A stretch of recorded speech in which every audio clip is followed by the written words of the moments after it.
And joining us now is actor, humanitarian, and founder of the Gary Sinise Foundation, my dear friend, Gary Sinise. Gary, so great to talk to you, my friend. Hi, Rita. Thanks for having me. You know, Gary, you got to tell us about what inspired you. I know this is close to your heart and your family, of course, with the Soaring Valor Foundation. And what was it like to know that you brought the last, basically the oldest living and the last living really person there tied to Pearl Harbor with such a history behind him?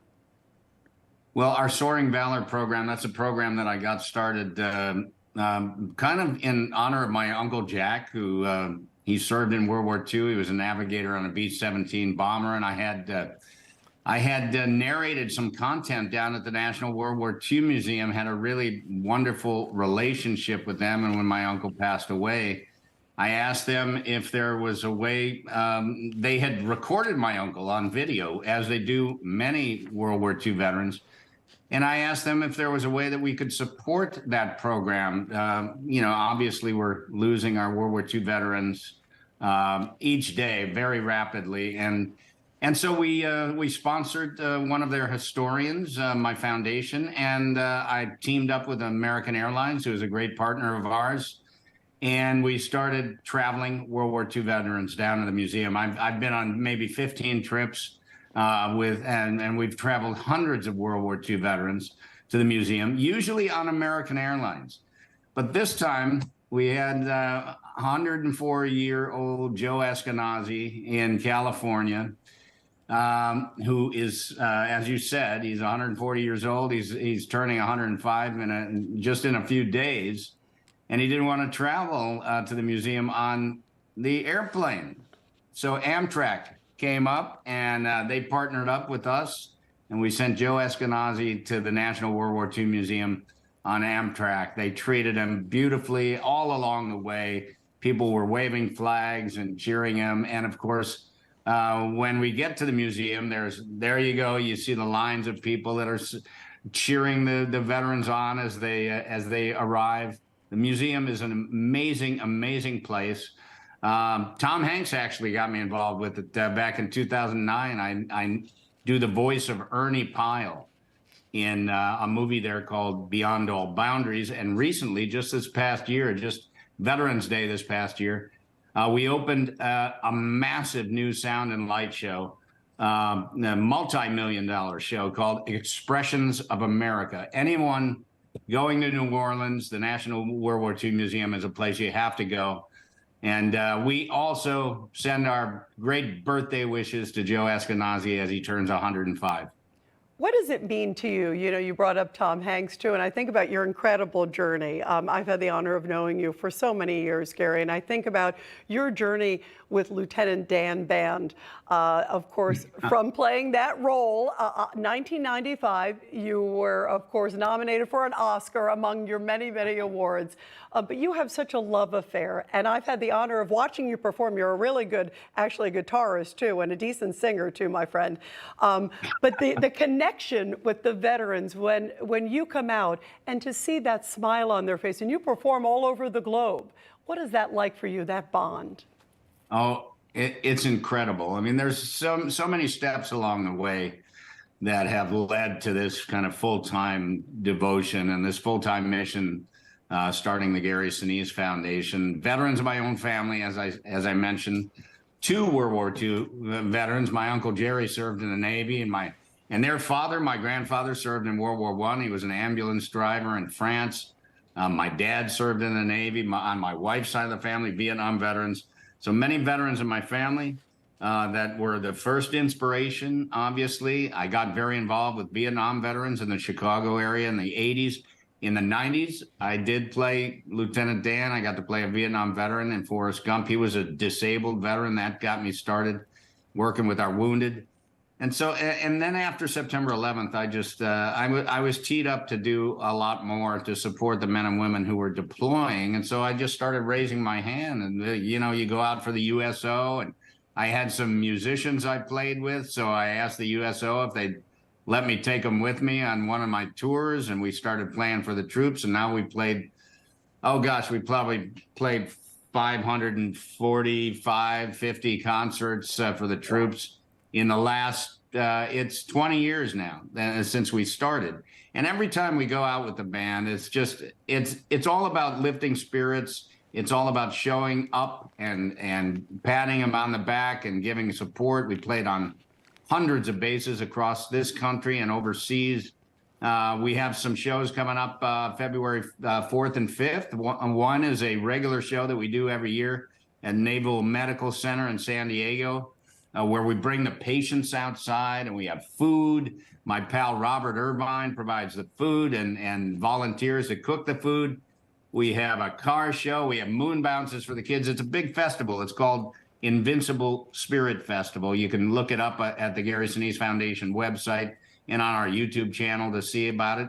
And then the next day, we're going to go to Vandenberg Air Force Base, where we've been before, and play for the troops. We have a lot of things coming up. Our programs are vast because what I was doing before I created the foundation was pretty spread out. I was devoting myself to, not only the USO, but multiple military and first responder charities around the country, trying to help them raise money, raise awareness, and support them in different ways. So when I started my own foundation, we created, they said, what are you going to do? What's your thing? And I said, well, it's going to be this and that. And, it's going to be a lot of different things. And that's why we have the World War II program.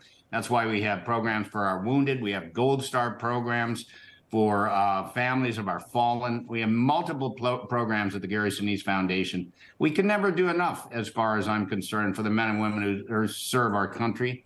And but we could always do more, and that's what we're trying to do at the Gary Sinise Foundation. And by the way, you also on Sunday, January 29th, Gary, your foundation is hosting another First Responder Appreciation Day in Fort Myers, Florida. Of course, that area was so devastated by Hurricane Ian. Talk about what's going to happen there. You left that out amongst your 500 other things that you're doing, which is amazing. Well, no, I was planning on getting to that. I wanted you to ask me about that. There you go. I teed it up.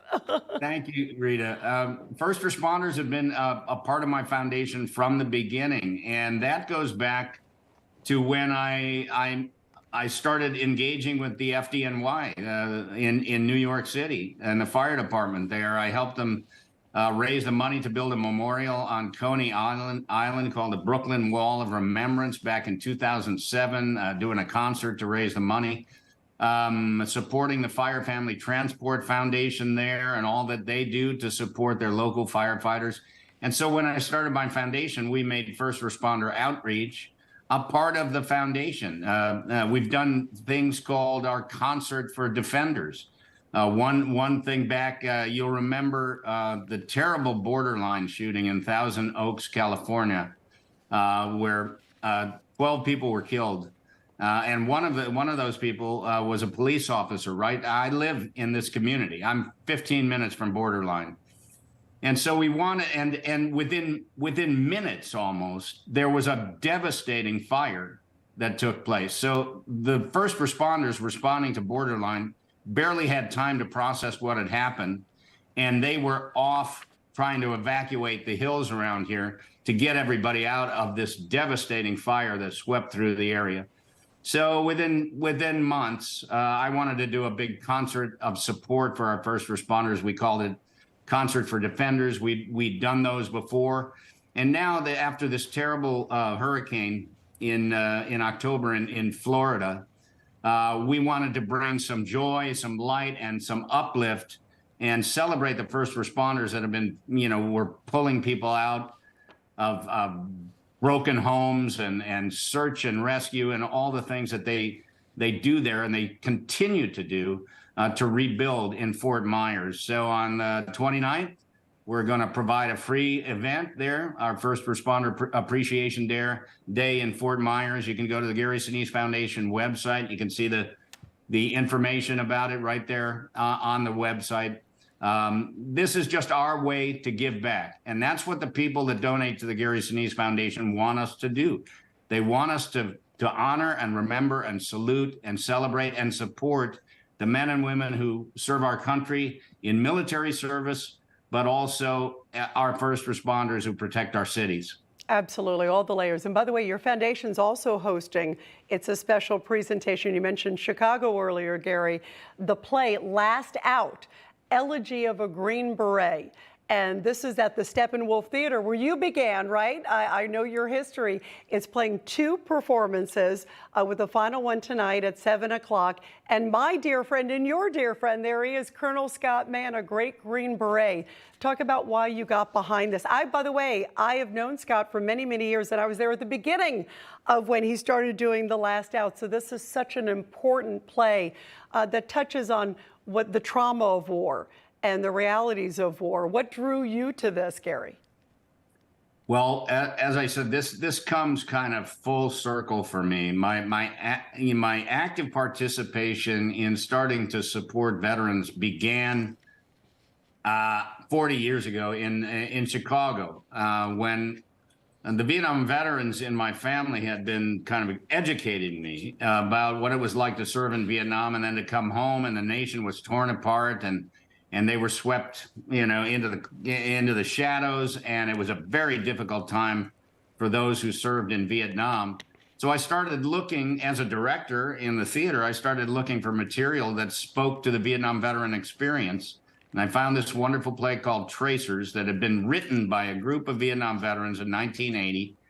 And only a couple of them had been in the theater before. The rest of them were just veterans who came together to kind of talk about their experiences, and then they put a play together and they called it Tracers, and they started performing it. And I asked them if they'd let me do it in Chicago. They gave me the rights to do it. I put it up in 1984, so that's 39 years ago. And it was a powerful, powerful healing experience. Many veterans from the Chicago area came night after night, week after week to see it. And then we made Tuesday nights a free night for veterans, and we would have 220 veterans in the audience every night. The post-show discussions were powerful and healing for those who came to see the play. And then I heard about Scott and his play, Last Out, and he did very much the same thing, was dealing with a lot of issues from his service in Afghanistan. And he was encouraged to tell his story, and it developed into a play that he started performing with an all-veteran cast. And here it is, the synergy between what we had done 40 years ago and what Scott is doing today is too great. And he told me that he read my book also called Grateful American. And there's a whole thing about the Vietnam veteran experience that I had all those years ago in the book. And he read that and told me that it was an incentive for him to kind of keep going. They put a little tour together and they went around the country and performed the play. And when I saw it, I said, Scott, this is perfect. We need to help you reach more people with this play. Let the Gary Sinise Foundation sponsor it as part of our relief and resiliency efforts, our outreach to veterans and military families. And so we're going to send the play all over. And this weekend, it's right back where I began my veterans work all those years ago at Steppenwolf Theater. It had a sold-out house last night. Scott's feeling good. We're looking forward to a tour around the country, doing the show all around the country and reaching as many veterans and military families as possible so that we can provide the information about our relief and resiliency efforts and our mental wellness efforts that we have at the Gary Sinise Foundation. Bravo, bravo, bravo. Tell Scott I send my best. I'm so proud of him. And Gary, I am so proud of you. And everybody, check out the Gary Sinise Foundation, all these incredible things you do. And thank you for everything you do for our veterans and their families, Gary. Wonderful to have you here. I appreciate it so much, Rita. Thank you. Thank you. Wonderful to see you, my friend. Everybody, make sure you check out that amazing foundation.